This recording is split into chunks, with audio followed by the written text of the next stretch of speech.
Madam Speaker, this bill takes steps to adjust the 55-year-old legislation to the changing social environment affecting family life.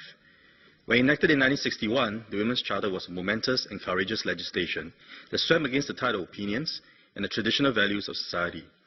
I would like to remind the House that the traditional values of Asian society just 60 years ago was patriarchal treatment of women and the widespread acceptance of polygamy.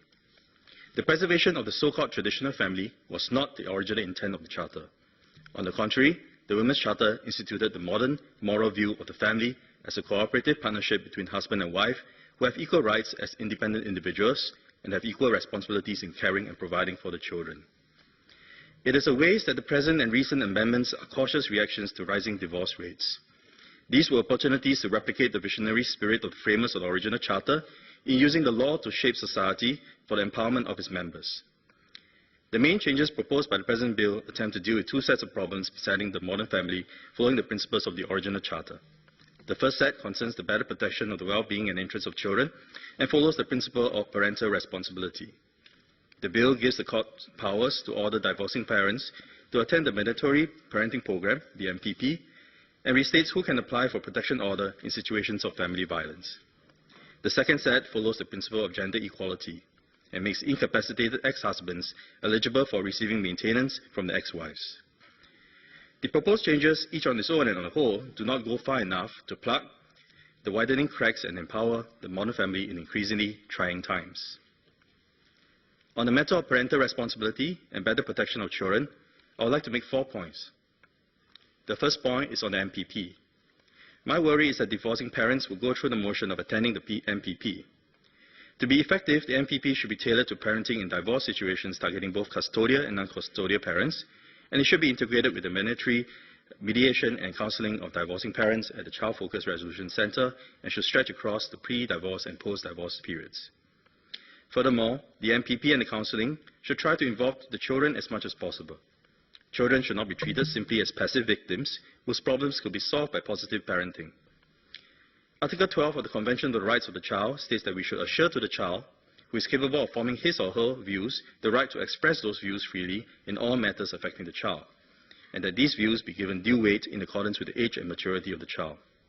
In divorcing situations, children should be and could be active stakeholders whose participation in the process could help to protect their interests and help them achieve some emotional closure. The second point I would like to raise is that while parental causes, mediation and counseling are good soft solutions persuading couples to go through amicable divorce in the interest of their children, they do not solve the hard problems of ex-husbands defaulting on maintenance support. The 2011 amendments to the Charter, giving the courts powers to impose financial counseling, community service, attachment of earnings, and credit bureau recovery, have only managed to cause a dent in the problem. It has been reported that the number of applications for enforcement orders on maintenance had only dropped from 1,900 in 2009 to 1,700 in 2013. This means thousands of children remain at serious financial risk. Repeated stalling and refusal to pay maintenance could be the continuation of abusive relationships. Specifically, economic abuse deprives other members of the family the sustenance to maintain a decent standard of living. The Charter continues to fail to recognize this as a form of family violence. Even if you allow that most ex-husbands who default on maintenance simply fail to put responsibility to their children as priority in their economic affairs, this goes against the Charter's core principle of equal parental responsibility. Whatever it is, the children suffer and may grow resentful of their parents. The principle of equal parental responsibility requires the law to make sure that the cost of recovery or maintenance does not reach unreasonable levels and is not laid on the single parent with custody of the children. There have been cases of mothers who have to drag their children to visit the courts many times to get their maintenance, as they cannot afford legal representation. Many families end up in economic hardship because social service organizations are unable to help as long as the maintenance order is there to be enforced. The problem is precisely enforcement. And this is not a new proposal. As women's organizations have proposed it previously, the government can help tremendously vulnerable divorcee families to protect the interests of the children by setting up a central agency with strong enforcement powers to recover maintenance on behalf of the families. These powers could include intensive debt collection, investigative surveillance, litigation, and overseas travel bans, as in the Australian example. A central agency, let's call it the Commissioner for the Maintenance of Families, could also serve another purpose, which is to provide support to divorcee families dependent on maintenance so that they will not fall into the poverty trap while waiting for the recovery of old maintenance. The Commissioner for Maintenance of Families could provide means-tested advance support, capped at a quantum to meet basic needs while the old maintenance is being recovered. My third point concerns maintenance for single unwed parents. The Charter could also give the Commissioner for the Maintenance of Family powers to take a proactive approach in helping single unwed parents, especially the mothers, to claim child maintenance from the biological father. This is in line with the principle of parental responsibility, as the onus for raising children out of wedlock should not fall on the women, while men easily avoid taking responsibility. It is also important for the protection of the children, since they are the ones who suffer most and should not be punished for the mistakes of their parents. Many single unwed mothers, because of their socio-economic background or due to the difficult situation of stigmatization and isolation they are caught in, are not aware that they could apply for child maintenance from the fathers. If the worry is that helping single unwed parents will cause the moral hazard of promoting more children born out of wedlock, then the government should know that the studies have shown that enforcing child support for single unwed mothers, when coupled with widespread education and publicity, can reduce the rate of non-marital pregnancies. Enforcing men's parental responsibility has the knock-on effect of making men responsible in their overall behavior towards women. My fourth point concerns the tackling of family violence. Is there any evidence that the Many Helping Hands approach has helped to reduce family violence? It seems that the spousal violence, which makes up the majority of family violence cases, is taking place earlier, in the first 5 years of marriage rather than in the latest years of marriage. Family violence remains a pernicious problem. The government's approach is to strengthen the touch points that help identify family violence so that early intervention through counseling can be achieved. It is said that the legal route is not the best solution, so the courts and the applications for Personal Protection Order, PPOs, should be the last resort. Notwithstanding this, access to the legal route is an important insurance to give victims a strong sense of security, as well as provide an assured deterrence against repeated abuse. This bill restates the persons who can apply for PPOs, which remains severely limited to the very victims of violence or the persons responsible for the victims if they are below the age of 21 years. However, women and mothers responsible for children being abused are often trapped in precarious positions of recurring violence. They often experience helplessness and cannot act to protect themselves and their families. We need to expand the range of persons empowered to apply for PPOs. Family members, relatives, and friends who are explicitly authorized by the victims are in a good position to know when violence takes place and should be empowered to apply for PPOs. Doctors are also an important touch point. Right now, the onus is on victims to tell doctors about abuse and request a report for possible PPO application. By the time the violence results in physical injury, it is at the critical stage. Doctors should be empowered to report cases to the police and draw up medical reports without request. In marriage jurisdiction, mandatory reporting by doctors to law enforcement has helped to mitigate family violence. Other than victims of abuse, children witnessing family violence are the worst affected, and most of them will try to intervene, and the survey shows that 10% called the police. We need to protect the children and tweak the helping hands approach, to allow children to become a tripwire for early intervention.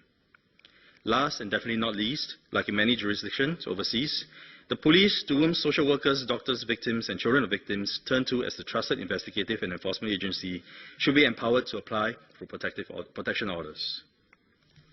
Gender equality. Allowing incapacitated ex-husbands to claim maintenance from their wives is a belated concession to the principle of gender equality. The call to allow ex-husbands to apply for maintenance was first raised in 1996. The government rejected it on grounds of tradition, that it is a duty of husband to maintain the wife.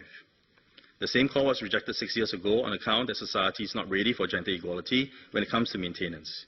Now, this is a double irony, since the Women's Charter was enacted regardless of whether traditional polygamous society was ready for the modern nuclear family. Gender equality was enshrined in the Charter despite tradition or the readiness of society. Gender equality in 1961 meant giving women equal rights in marriage. Thus, the division of matrimonial assets must be made in just and equitable proportions, giving due credit to non-financial contributions to marriage. Realizing this principle of gender equality today means doing two things. Men should be given full rights to being eligible for maintenance, and we should allow the courts to make gender-neutral decisions regarding asset division and maintenance based on discernments of financial and non-financial contribution to the matrimonial household, and also potential earning power.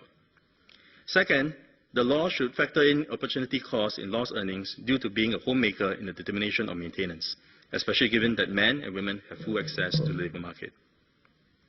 In the same spirit of gender equality, but also because this is the hard reality today, we need to include boys and young male persons under Part 11, which protects women and girls from prostitution, sexual exploitation, and trafficking.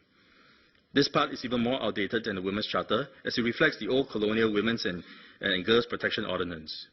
The world in the 21st century has changed, and as scandals regarding the sexual grooming and sexual trafficking of boys indicate, we need to update this part urgently.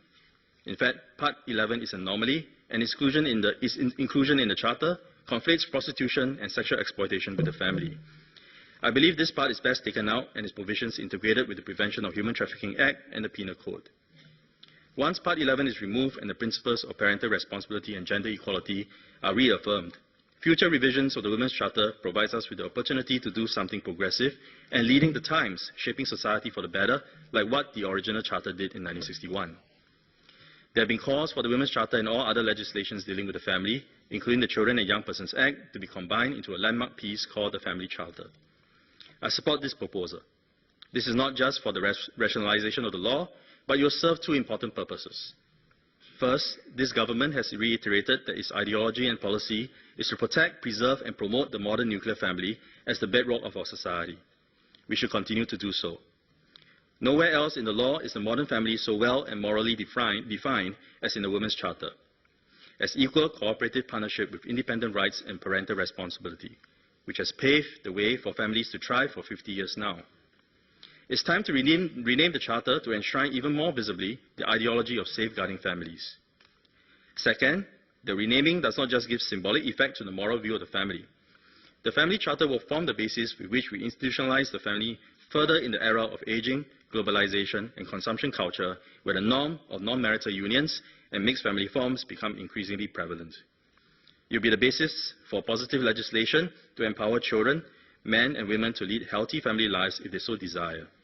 It will signal to society that families are here to stay, and the government is committed to protecting the vulnerable, especially when it comes to our children, to ensure that they do not suffer our failures.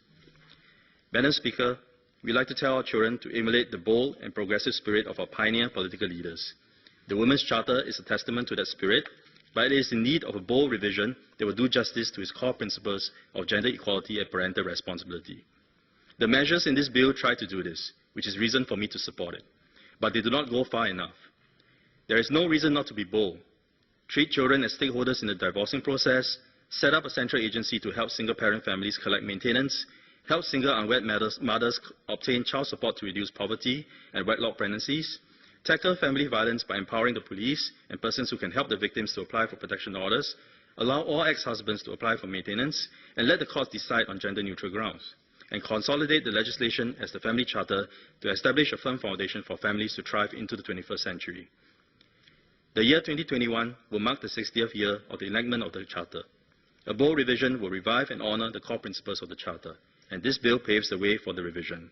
All that is needed now is the courageous spirit. Thank you.